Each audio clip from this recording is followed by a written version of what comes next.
I'm just finishing off milking here, but I need to tell you a story about Hamish. And I need to tell you this story because it pertains to my next YouTube video. The boys, after reading something in the Bible recently, they were like, "Do you still believe that there's modern day miracles, Dad?" And Marius goes, "Yep." And they're like, "Well, why?" He goes, "Because you were born, Hamish.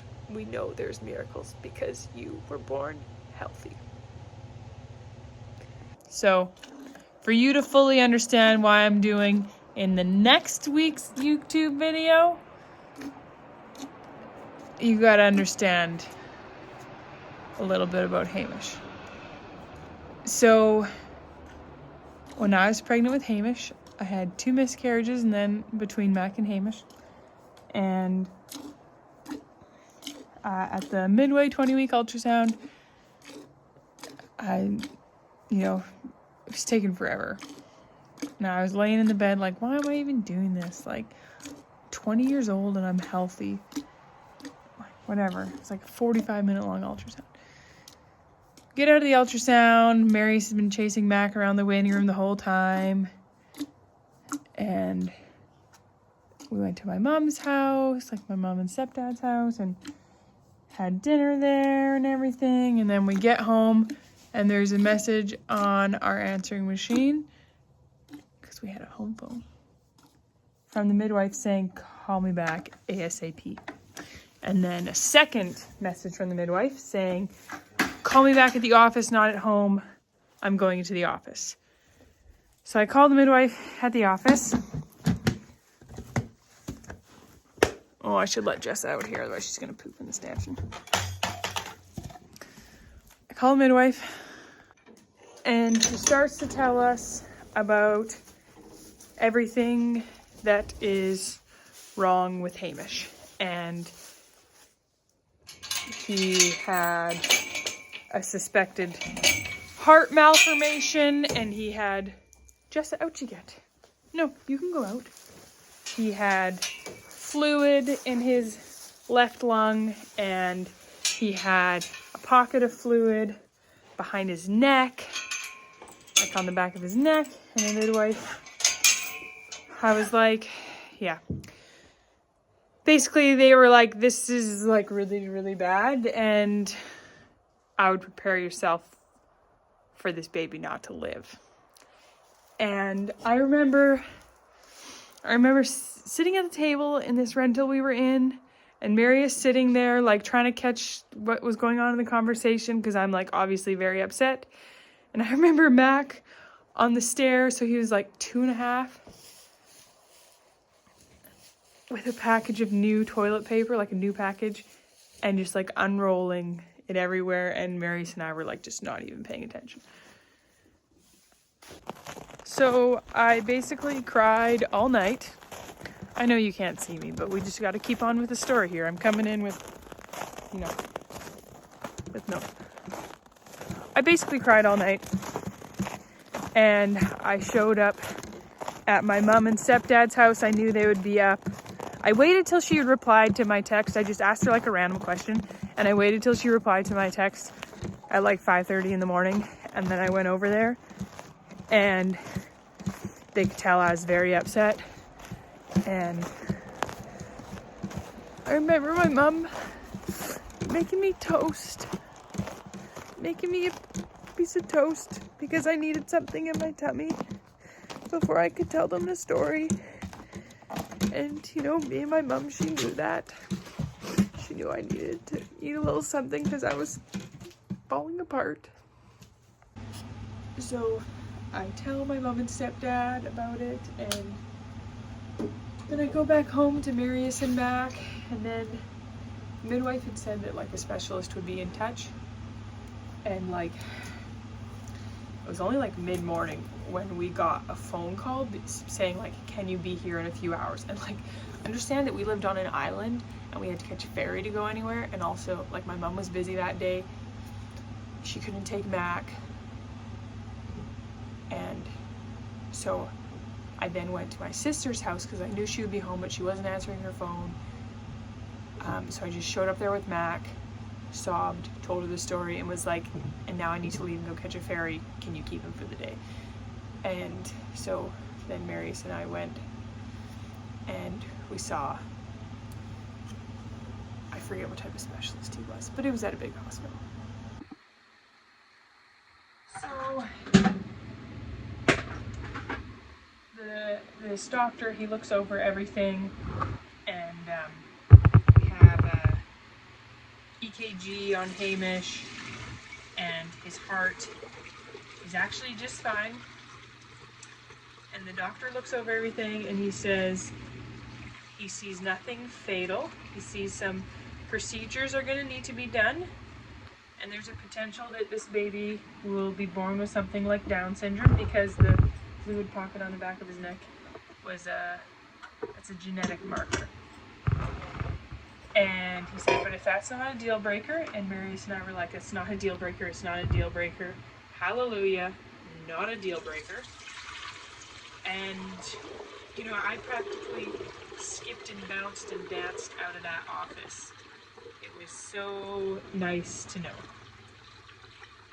And that was, yeah, that was good, but there was still a lot more that had to happen.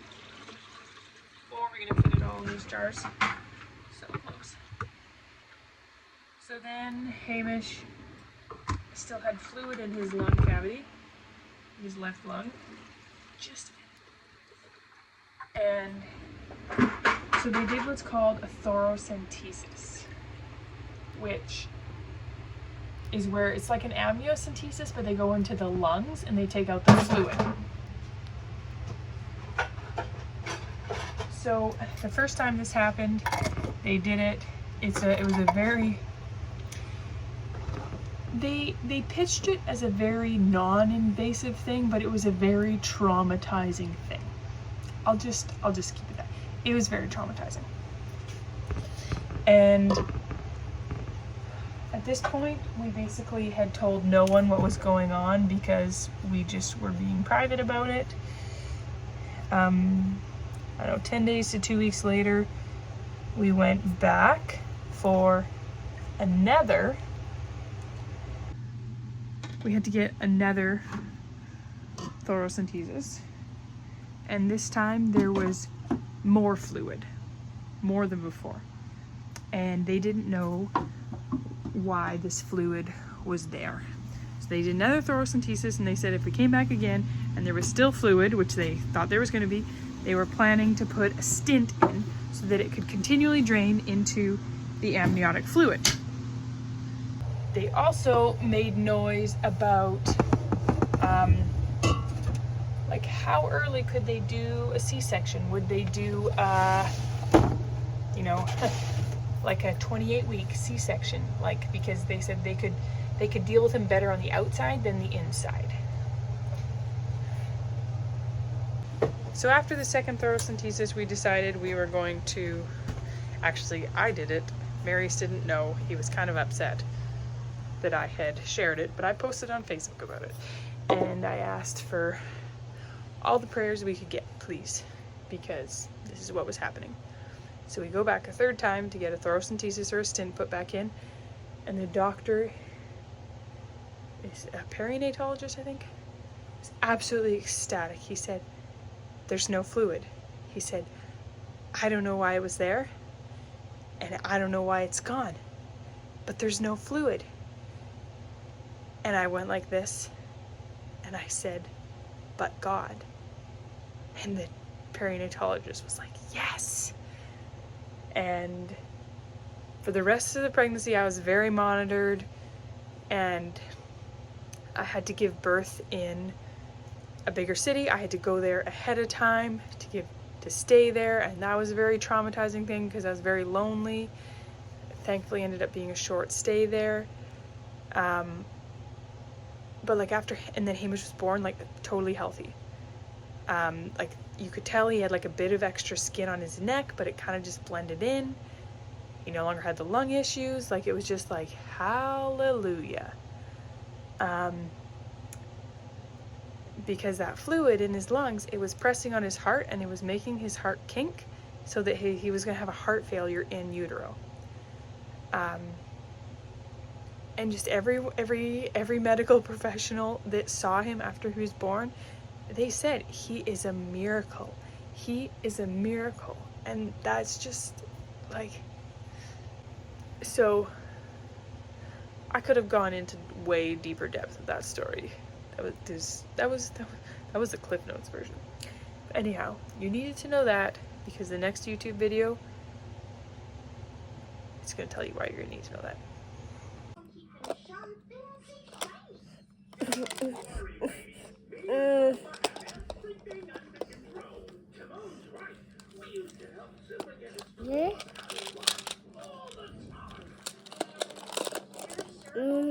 Yeah, just put one there. Yeah. Yes. There you go. Mommy, so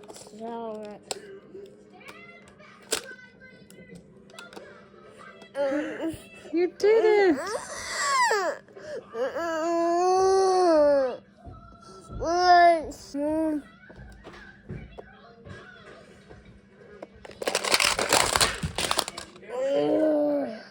So I have a mishmash of cheese in here and lard, tallow, ghee, water glassed eggs, ferments. Shoo, feels like the room goes forever, but really I'm just on the ground. And potatoes and onions. Okay, so my goal right now is to organize the cheese. I told myself I would organize a bit in the root cellar. So what I'm gonna do is I'm gonna sort the cheese by cheese made this year, and then like, maybe I'll do it by quarter. Like, first quarter this year is January to March. The last quarter, December, November, October, so October. You know what I mean? I'm gonna make piles, and then I'm maybe gonna label shelves. We'll see how this goes and how I keep up with this. Keep in mind, I can only keep cheese in here till about May, and then it gets too warm and I have to move it elsewhere. But yeah, we'll see. Okay, September. So that's Q3. I just want to eat all the cheese. Okay. Where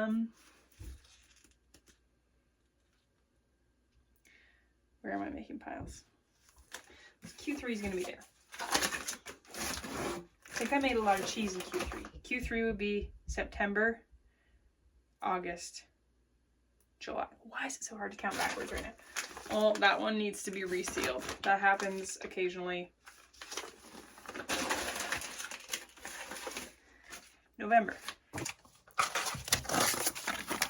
October.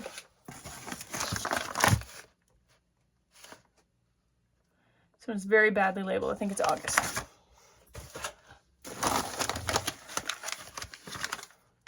May.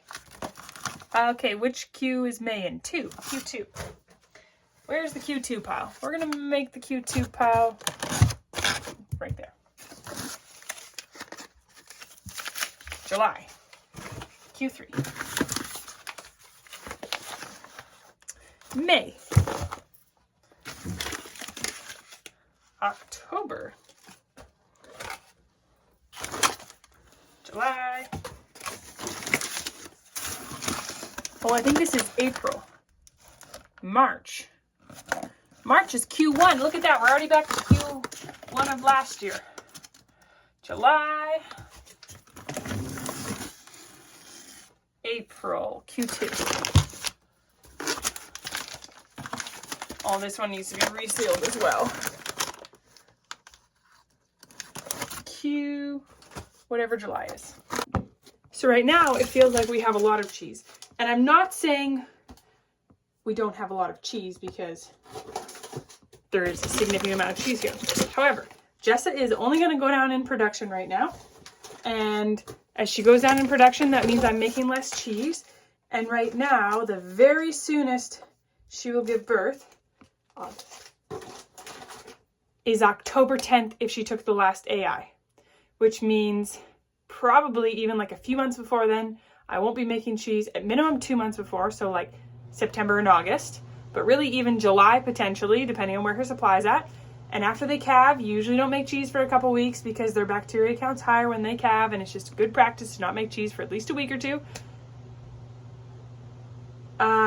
So like we're looking at not till November, and then with Clabber culture cheeses, they take a little longer to age than freeze-dried cultures. So November, all of November, January, February, November, December, January, so a full year from now. So like once I don't start, you know, like there's a reason why you have to make so much cheese when you want to make all your own cheese, is because people don't think about how much cheese they actually eat in a year. Ooh, an August 10th summer grass milk Clabber culture Gouda with red pepper flakes. Oh, I bet this tastes amazing. I just want to eat all the cheese. We're not done yet. January. Hey, that's this year. Well, this one needs to be done. August. I made a lot of cheese in the August area.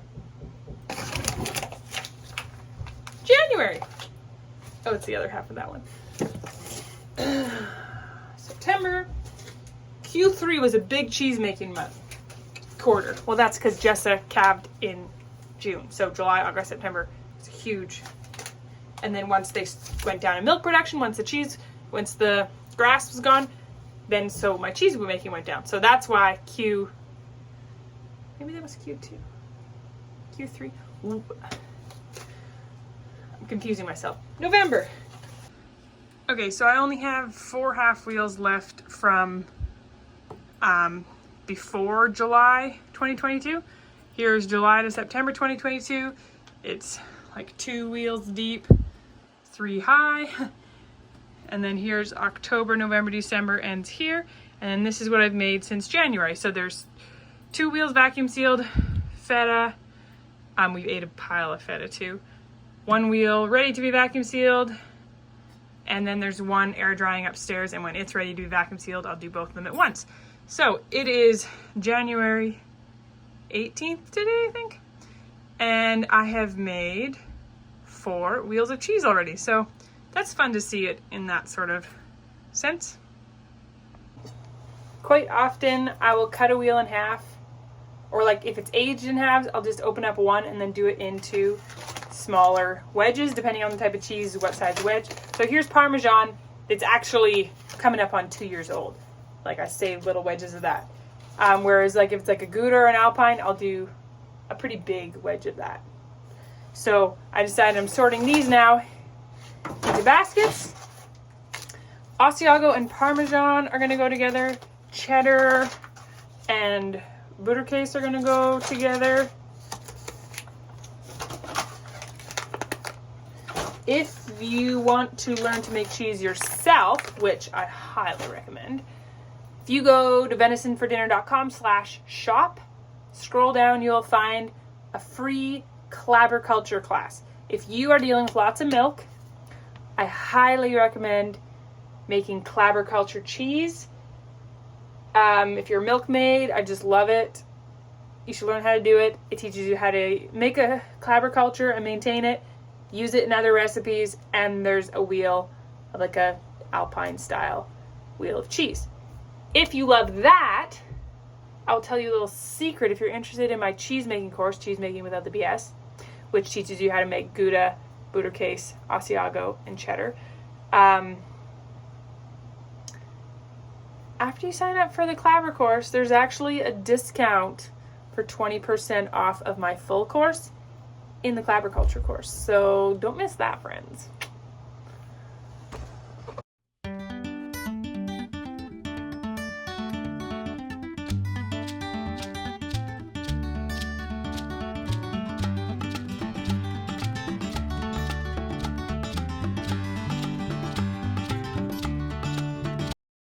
Okay, so we have the wheels, and then down here we have the mixed crate, cheddar, etc. No, I'm talking to my phone.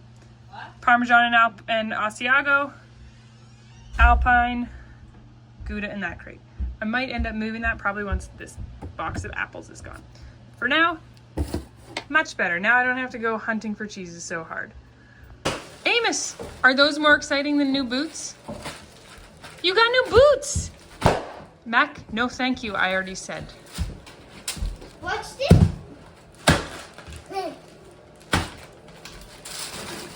Oh, Mac, come on.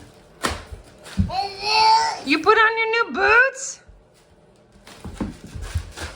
He had Rowan's hand-me-down ones, and they were just a little too small and too tight. You want me to hold your hand so you can put them on? When he had thick socks on, so he needed his own pair.